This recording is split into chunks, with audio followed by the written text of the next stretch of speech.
Here are the brushes I commonly use in Krita. First, there's nothing wrong with the default ones. I always tell people to not overthink about brushes. Like I still use the basic opacity for probably like 70% of my drawings. Starting from sketching, blocking colors, early shading, and even sometimes for the actual rendering itself. It does almost everything I need. In my opinion, most other brushes are pretty much the same as this one, because this is the basic one and the others are kinda built from this. Most artists probably divided between flow and opacity when we talk about basic brush. Flow is kinda like flowing water, like where you are pouring color with every movement. So if you keep moving your pen without lifting it, the color will just keep building up like water flowing into your canvas. While opacity is more digital, almost like arithmetic. For example, if you use 20% opacity, it will stay at 20% no matter how many times you move your pen. But if you lift your pen and pen over again, that area will become 40%, while the rest area will stay at 20% opacity. So it's like cumulative, but not like flowing like flow. It's just 20% plus 20%. While using flow, it will keep flowing at 20% rate. So if we keep moving the pen even without lifting it up, it will just getting thicker. While on opacity, you will need to lift up the pen to get more color. That's the main difference. So it totally depends on what makes you feel comfortable while you drawing. I think a normal actual tools like actual brushes or pencil are works more like flow, because if you keep scribbling over the same spot, it will get darker, right? So it's similar like using flow. Neither one is better. It mostly depends on which one matches your painting style. Personally, I prefer to use opacity because of its consistency. And I also already built the habit around controlling it. Like I just built the shading without ever lifting up the pen from the start. And then I know when to reapply the opacity again, so I can just keep tapping it or something like that. Main reason I really like it is because it feels more solid and less blurry. Everything else just feels more consistent.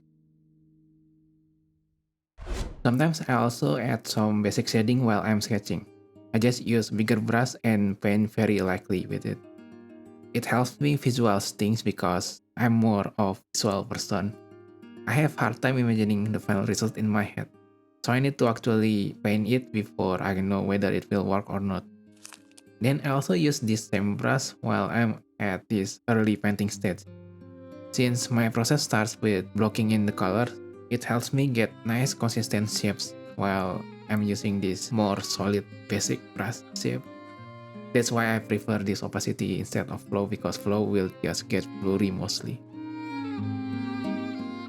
If everything is blurry too soon, I cannot tell whether the lighting will actually work, because having solid lighting somehow just looks more professional to me.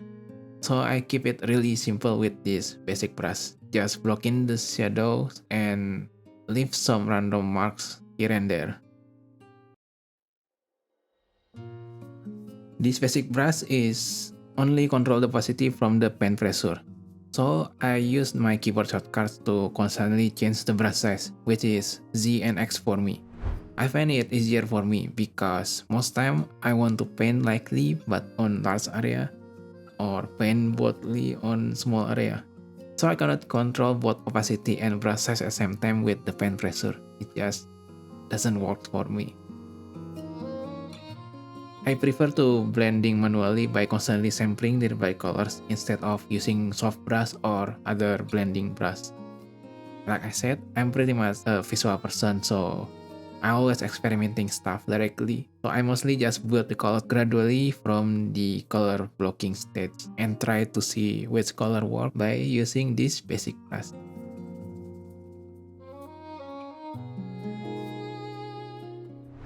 I also use basic size for filling the base colors to make sure they are nice and solid and has proper silhouette.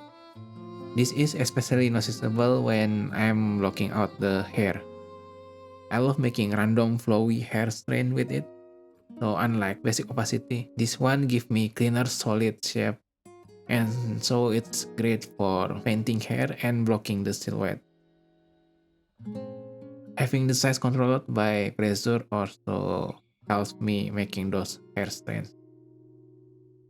Although I usually start by using lasso tool if you watch my other videos. Lastly, I also use the airbrush. Even though I had the blurry look, I think I finally found a nice balance between soft and hard. So I've been using it a lot more recently. So I keep the brush really big for this airbrush and use it for making large gradients for the start, like on the hair or some soft bones like on the skin. I also use it to reduce details before painting over things, because usually my solid brush is kinda doing too much, so I had to blur things a bit, especially on less important areas like the clothing. I intentionally keep the cloth softer because I want the face to stay on the focus point. To be honest, this is always a good starting point, especially for hair or other round objects.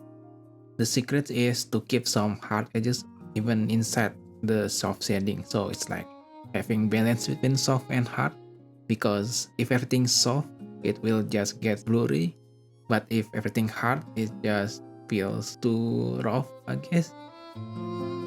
Another example is for making the eyes. You can get this soft, squishy, jelly-like shading if you start using the airbrush, and then come back later with harder ink brush.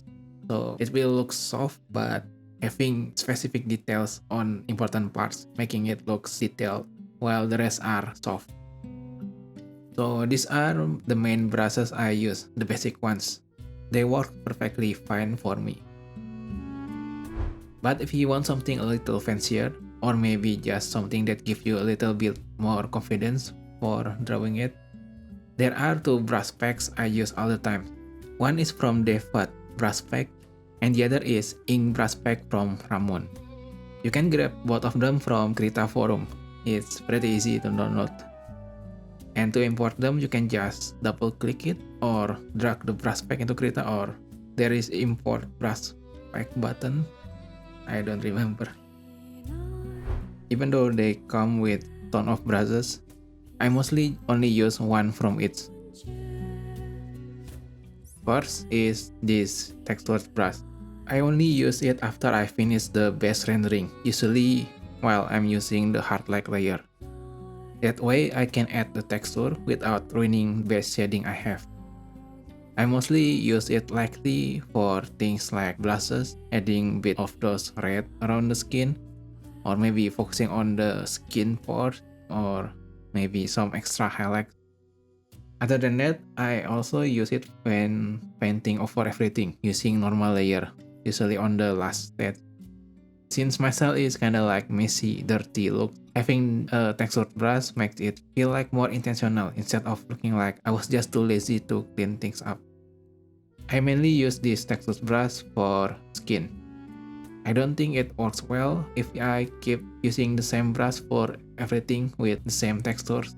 Like hair and clothing are still painted with basic opacity brush mostly, because I think real materials don't have all the same textures.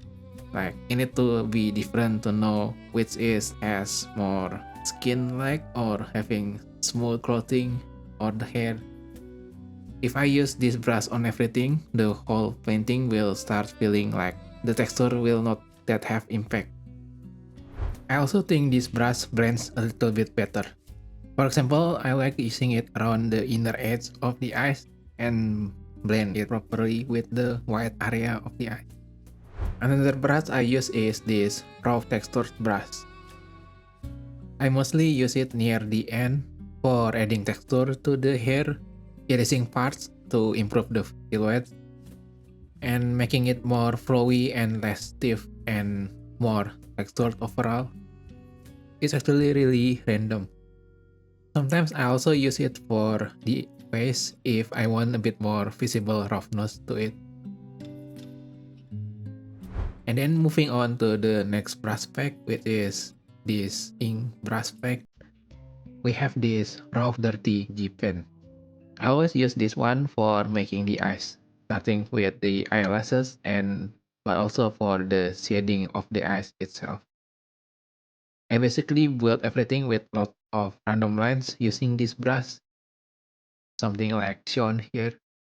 Then I also use this pen for some part of the skin shading, mostly to reinforce the edges or adding those tiny dots I like.